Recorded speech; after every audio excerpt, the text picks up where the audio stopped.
Nate Helming here, HelmingAthletics. Back for another week, another video for you. Talk a little bit about running. So I want to talk about some of the different demands that running on different terrain puts on us. Now, for the most part, running is a mid-range of motion sport, meaning that I'm never really testing the full range of motion of my hips, my knees, or my ankles. We're just kind of going in this middle range thing.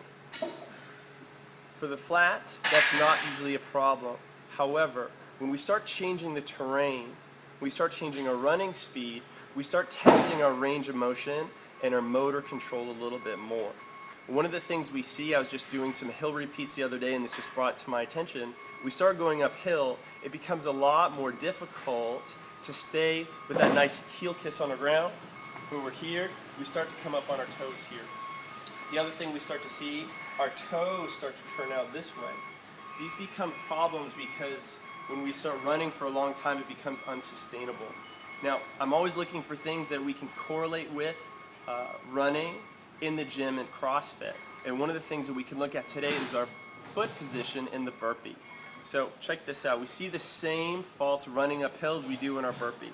So I go here, put my hands on the ground. I try to do my feet together burpee here. My feet go back. And if I'm missing range of motion or a little lack of motor control, I'm going to jump up on my toes. The other thing I might see, I'm going to go from my toes, split out in this position. So by practicing foot position in my burpee a little bit more, this is going to help me a little bit with my running uphill. Can I keep my feet flat on the ground as I go down? Back to here. That's what I'm looking for. I can test motor control by keeping my feet together. If I still have trouble, I can go over here and get a plate. Drop this on the ground.